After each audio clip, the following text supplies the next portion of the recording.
is Ina from Books and Boy Bands, where we talk about books and boy bands. For today's video, I'd love to share with you the best romances I have read in 2022. You know how much I love reading romances, and it turns out that out of the 24 books that I rated 5 stars last year, 15 of those books are romance. So I decided to create a separate video where I would share with you everything romance that I loved in the past year and do a different video for the other genres. And since it's the love month anyway, it's a perfect time for me to recommend all the books that I have enjoyed last year that are related to love. So let's get started. The first book I have for you is If the Dress Fits by Carla de Guzman. This is a Filipino written romance, and it really captured my heart because this is a plus-sized romance, best friends turned lovers, and has a fake dating trope as well.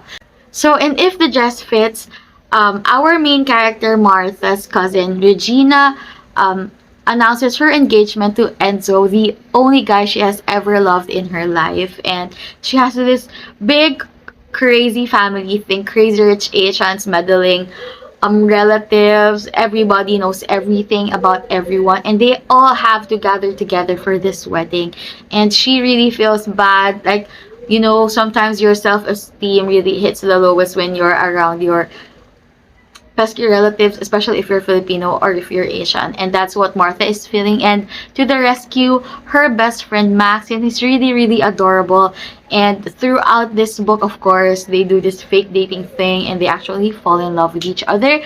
And the best part, why I gave it 5 stars, is that I loved how Carla wrote this story. I loved, of course, the plus-size representation, and our lead character Max is very, very adorable. The second romance read I loved in 2022 is actually one of Goodreads' nominees for the best romance, and it's Reminders of Him by Colleen Hoover. It's one quite controversial read. It has polarizing opinions, of course.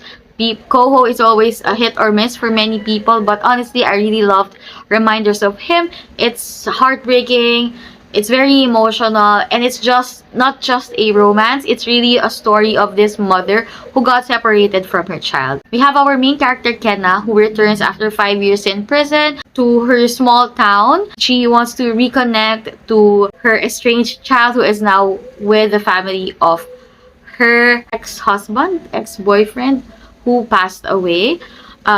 She was involved in the incident, and that was what led to her imprisonment. And that day that she comes back, she goes to this local bar where she meets this guy Ledger. Sparks fly between them. So the story doesn't end there. Ledger actually has a role in her life and in what happened to her and her, I think it's ex-boyfriend, not ex-husband, but I can't remember. So there.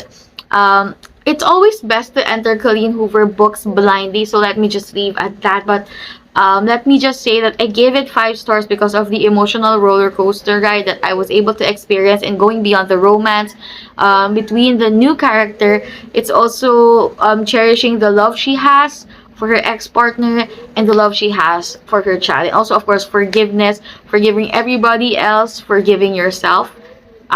It's something that I would want to revisit again in the future. So the next 2 books are both written by Kennedy Ryan, and if you enjoy the drama and the heart-wrenching things that you get from Colleen Hoover, you should definitely try out reading books from Kennedy Ryan. The first book I enjoyed from her last year was Long Shot in the Hoops trilogy, and the other one is Hook Shot, also the last book of that trilogy. Basically, it's a trilogy, but each book features one player from each team. So with a Long Shot, we have this famous basketball player and the girl he had a night with a few years back. This girl has encountered so much pain. There's a lot of trigger warnings for any Kennedy Ryan book. They always discuss heavy themes, and this book is not different from that. There's a lot of heavy things that you should expect. And before they get to their happily ever after, they will bring you to a roller coaster ride. Let me leave at that. So if you would ever want something that's very, very emotional and gripping, and something that you couldn't put down because you're rooting for this lovable characters. And you should definitely check out Long Shot. And then the second book of the series I didn't like that much, so let's skip to the third book, which is Hook Shot. And this one is revolving another player. So Kenan is a one of the famous players, and he's also a divorcee, facing a lot of troubles in that messy divorce. So again, this is very dramatic, lots of heavy angst, also hot at times, and I don't know. I don't know how to describe Kenny D. Ryan's writing style. You just have to experience it yourself. And I don't want to spoil anything. And again, I think it's best to enter these things blindly. So there.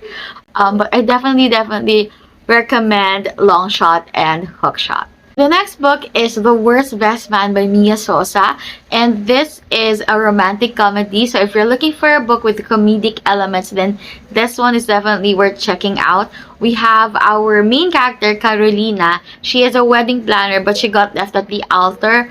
The wedding didn't push through, and her ex's brother is her male lead in this story. So they kind of hated each other because the wedding, Carolina believes that the wedding didn't push through because her ex-fiance's brother did something to mess it all up. And then she, as a wedding planner, is planning to expand her business. She gets this opportunity to work at this hotel, and for this collaboration to push through, she has to partner up with this guy that she loathes the most. And there's a lot of things that these two people have to get over with, like their prejudice with each other, the drama of that failed wedding, the people surrounding them, the pressures surrounding them, and also learning that there isn't just animosity between them, but there's also sparks here. So definitely this is quite an adventure. I really enjoyed listening to this book. The narrator did a good job, but aside from that, really the story is, you know, a breath of fresh air for me. So yeah, it's definitely worth reading. So now I have a young adult romance recommendation for you. If you're looking for something light, sweet, cute, and fluffy, I recommend Technically You Started It by Lana Wood Johnson. So this book is a case of like mistaken identity, because in this world, our main character gets a text message from Martin. But there are two Martins in her class, one she hates and one that she doesn't. So she thinks that she was talking to the one that she doesn't hate, but actually she's talking to the one she hates, if you get my point. But you know, their relationship evolves. They did enjoy talking to each other, and from a friendship it also blooms to liking each other. So yeah, this is just very cute and fluffy, and when they figure out everything, you'll be smiling the whole time. So I really recommend reading this book. The next book I recommend, I think, is the only physical book I read in this list, and it's The Love Hypothesis by Ali Hazelwood. I don't think I have to like sell this book to you because everybody, I guess, kind of read it the past years. I'm not sure. So The Love Hypothesis, if you haven't known in the past couple of years, is about this graduate student and this hot professor. This book has the fake relationship trope, fake dating trope that everybody adores. And I think really what made people enjoy this book is the way it is written. It's very written lightly. It's kind of the book that you recommend to people who are just entering the world of reading books. And for many people, like, their critique is that this book reads like a fanfic, and like, as a fanfic fan who has read thousands over the years, that's what made me love this. So, well, sorry haters, but I really enjoyed this one. It has great banter, it's steamy, very steamy, and for some reason my sister thinks that Dr. Adam Carlson reminds her of Kim Namjoon of BTS. So, well. And speaking of Kim Namjoon, the next book that I would recommend is XOXO by Axio. This book is a perfect read for K-pop lovers. So this book I have read when I was not yet so much into K-pop, but I love K dramas, and this book really reminds you of that. This book is about a cello prodigy, Jenny, who has to leave the States and go to Korea to care for an ailing grandmother, if I'm not mistaken. And she goes to this elite school. But before she goes to Korea, she has this one night where she decides to like abandon responsibility, and she meets there this Korean guy, and they did, a memorable night. They did norebang, and they had this connection. And when she goes to this school, she discovers that the same guy goes to that same school, and not only is he this handsome guy, but he is a member of this popular K-pop group. So for all those people again who read the fan fiction, this is like the YN book of your dreams. So that being said, in while I was reading this book, I wasn't a BTS fan yet, but looking back, I kind of think that Jaewoo is very reminiscent of BTS Jungkook when they are describing the tattoos and how he looks like. And also, um, but the group is not seven. I think they're just four or five. But the banter is super nice. All the members of the group are studying in the same school, and just, if you're a K-pop fan, you'd really, really enjoy reading this book, I swear. And I know some fans are like kind of hesitant into letting their beloved idols date, but they deserve love too. And if that's something, whether you are imagining yourself to be the one dating them or you're imagining them finding love, I'm sure that you will feel all the kilig when you read XOXO by Axio. I could not recommend it more. It's really, really good. It's a really great read, and yeah, especially when when you think about your bias or your old group when you are reading this book. The next book I'd like to recommend is another Kennedy Ryan book, and this is called Grip. In Grip, we have a music star, superstar. I can't remember what his genre is. Is he a rapper, a hip hop star? But he is a music superstar, and it revolves a person he had amazing nights with 8 years ago. But yeah, this again, as a Kennedy Ryan book, discusses heavy themes, triggering themes, and it's actually a series. But I like this first book the best. There is a prequel and a sequel to this book. And it just continues the heavy drama. So again, don't read Kennedy Ryan if you're not into hard-hitting books, especially discussing the heavier troubles in couples and married couples, if you get what I mean. So, but if you are looking for read where you would get attached to the characters and fall in love with the characters, root for them, then it's definitely worth checking out. And of course, it also discusses race and the music industry. So there. The next book that I really, really enjoyed last year is The Charm Offensive by Alison Cochran, and it is another nominee for the Goodreads Best Romance Read for 2021. This one is kind of pitched as The Bachelor, but instead of falling in love with one of the contestants, the Bachelor falls in love with the executive producer, and they are gay. So it's shiny rainbows here. I remember listening to this book after a heavy reading slump, and I picked it up because Gabby from Gabby Reads really, really liked it.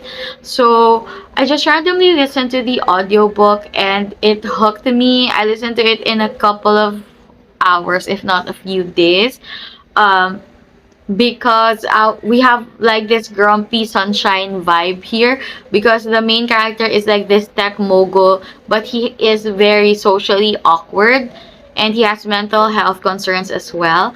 Our executive producer has done this show for quite some time, and he is a firm believer in love, and he really, really wants to help our lead to feel more at ease and, find someone from the dozens of girls who are trying to get his attention.